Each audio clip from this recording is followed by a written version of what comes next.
मैं कह रहा हूँ, आपने कहा कि अगर संतुष्टि की स्थिति होती या संतोषजनक स्थिति होती तो नेचुरली हाईकोर्ट फिर नोटिस किस लिए जारी? बिल्कुल सही बात है। तो नेचुरली जब उनके संज्ञान में बात आई और स्थिति संतोषजनक नहीं है तभी उन्होंने किया।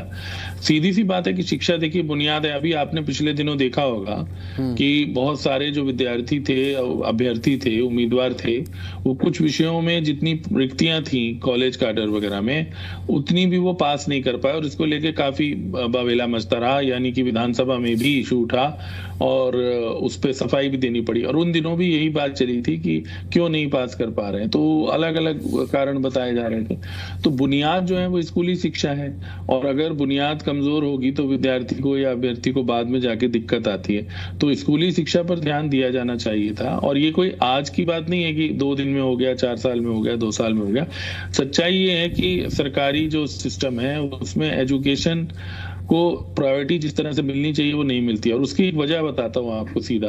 एजुकेशन जो है वो लॉन्ग टर्म इन्वेस्टमेंट मांगता है। अगर आज आप कोई सुधार शुरू करते हैं तो उसके जो नतीजे हैं वो 10 साल बाद आने शुरू होते हैं, तुरंत में नहीं होता। जैसे मैं आपको अगर एक उदाहरण दूं कि मान लीजिए आप एक अस्पताल में, शिक्षा और हेल्थ 2 ऐसे सेक्टर हैं जो सरकार से उम्मीद रहती है आम आदमी को या जो व्यक्ति साधन संपन्न उतना नहीं है, जो निजी जगहों पर नहीं जा सकते। स्कूलों में भी, निजी स्कूलों में जो लोग नहीं जा सकते वो लोग सरकारी स्कूलों का चयन करते हैं, ये एक सच्चाई है। तो सरकारी स्कूलों में अपनी मर्जी से उस तरह से नहीं आते क्योंकि वो उतनी फीस प्राइवेट स्कूल की नहीं दे पाते, इसलिए आते हैं। तो जाहिर सी बात है कि वहां पर जो साधन है, जो बिल्डिंग है, जो और सुविधाएं हैं, लैब्स हैं, दुनिया भर की आजकल और सुविधाएं हैं, उनकी कमी होगी, इसीलिए लोग प्राइवेट स्कूलों की तरफ भागते हैं। जबकि वहाँ इतना अधिक फीस स्ट्रक्चर वगैरह अगर सरकारी से आप तुलना करें, सरकार तो मिड डे मील भी देती है कि जिससे बच्चे रुके उनकी वहां पर स्कूल में आए।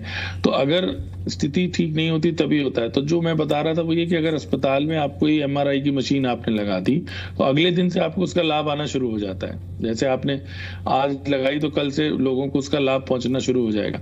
अब अगर आप स्कूल में कोई सुधार देते हैं, कोई पाठ्यक्रम में बदलाव लाते हैं, कोई टीचर लाते हैं तो रातों रात बदलाव नहीं आता। और जब बदलाव रातों रात नहीं होता तो आमतौर पर जो राजनेता हैं वो ये सोचते हैं, उनको चाहिए शॉर्ट टर्म गेन, जो 2 साल में, 1 साल में उनको रिटर्न दे। इसलिए शायद वो सेक्टर उपेक्षित रहता है।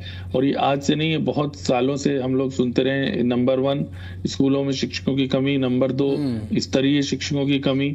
आपने सुना होगा कितनी बार इस तरह की रिपोर्ट्स आती कि सबलेटिंग चली होती है, टीचर वहां पर जाते ही नहीं है स्कूलों में।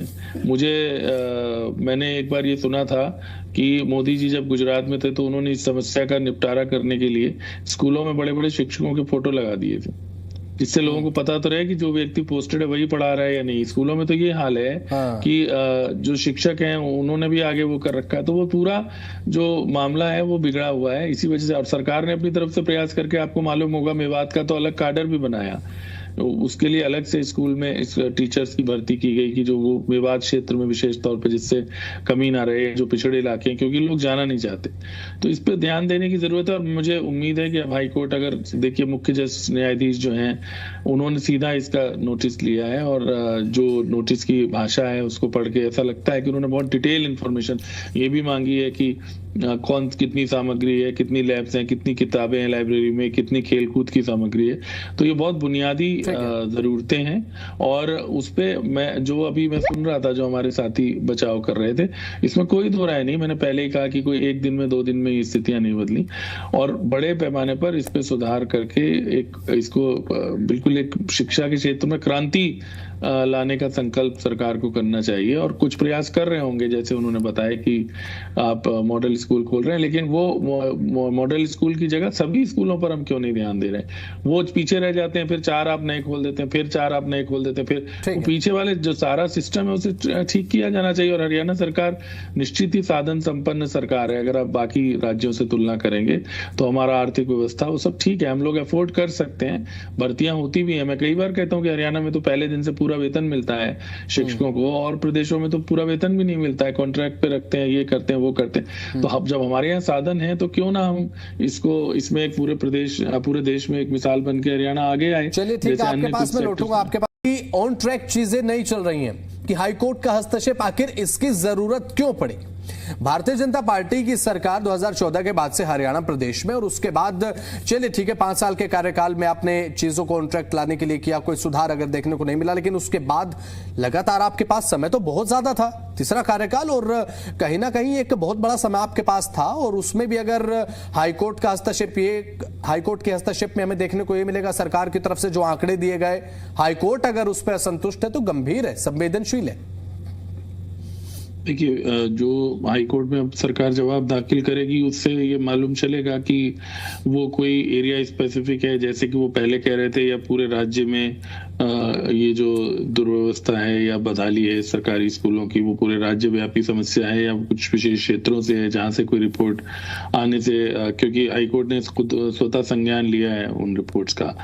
तो मैंने पहले ही कहा कि एजुकेशन एक ऐसा सेक्टर है जो बुनियाद है एक तरह से, और उसकी ओर ध्यान दिया जाना चाहिए। एक जमाने में मुझे याद है, होता क्या है कि चीजें होती हैं फिर वो डंप हो जाती हैं। एक जमाने में एजुसेट नाम से एक प्रोग्राम चलाया गया था स्कूलों के लिए, बहुत बड़े पैमाने पे, कि जिससे ऑनलाइन रिकॉर्डिंग होगी, उसका मुझे याद है, मैं भी तब पत्रकारिता में था, पंचकुला में उसका दफ्तर बनाया गया था।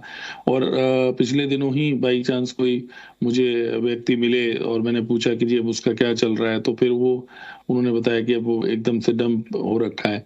अब ऐसे तो देखिए, देखा जाए तो आज की तारीख में साधन हैं लोगों के पास, और बच्चों के पास भी, बच्चे भी आजकल बहुत समझदार हैं, वो अपनी मेहनत से ऑनलाइन भी पढ़ते हैं। लेकिन इसका मतलब ये नहीं कि सरकार अपनी जिम्मेदारी से पल्ला झाड़ ले, और वहां पर जो आधुनिक सुविधाएं हैं, चाहे वो लाइट की हो या कंप्यूटर लैब की हो, अगर ये सब भी मुहैया कराए जाए तो चलिए आप कुछ हद तक। ठीक है, ठीक है। एक छोटा सा सवाल मेरा ये कि यहाँ पर सरकारी स्कूल और प्राइवेट स्कूल के बीच की जो एक खाई है, क्योंकि मैं खाई इसलिए कह रहा हूँ क्योंकि आज के समय में अगर हाईकोर्ट ऐसे टिप्पणी कर रहा है कि भाई एक विस्तृत रिपोर्ट दीजिए, क्योंकि इससे पहले जब हरियाणा की तरफ से आंकड़ा रखा गया था शिक्षा विभाग की तरफ से, उस पर भी कोई ज्यादा संतुष्ट हाईकोर्ट मुझे नजर नहीं आया था, और ये बात जग जाहिर है। तो ये गैप कब कम होगा? सरकार को चाहिए क्या इसके लिए? बेसिकली मैं जानना चाहता हूँ प्रोफेसर साहब आपसे कि ये गैप कब कम होगा सरकारी और प्राइवेट स्कूल का? दो ही चीजें हैं। एक तो जो सुविधाएं हैं, वहां पर बिल्डिंग है, लैब्स हैं, ये सारी चीजें, और दूसरा क्वालिटी टीचर्स, अच्छे टीचर्स आए। प्राइवेट स्कूलों में मैं नहीं मानता अभी भी कि बहुत ज्यादा, क्योंकि देखिए वेतन अभी भी सरकारी स्कूलों में ज्यादा मिलता है। अगर हम शिक्षकों की बात करें, प्राइवेट स्कूलों में उतना वेतन नहीं मिलता, लेकिन वो इस तरह से अपनी ब्रांडिंग करते हैं, इस तरह से अपनी जो बाहरी जो वो होती है उसको दिखाते हैं, और वहां पर फिर बच्चे अच्छे जाते हैं, और वहां पर बच्चे पढ़ के उनको वो सुविधाओं के, वही अभी कह रहा हूँ कि अगर उनको एक बुनियादी चीजें मिल जाएं तो फिर शायद वो अपने एफर्ट से भी आगे बढ़ जाएंगे। नहीं तो अगर आप एक लेवल प्लेइंग फील्ड नहीं दोगे तो वो बच्चा कैसे, आप उससे अपेक्षा करोगे कि बाद में वो दूसरे बच्चे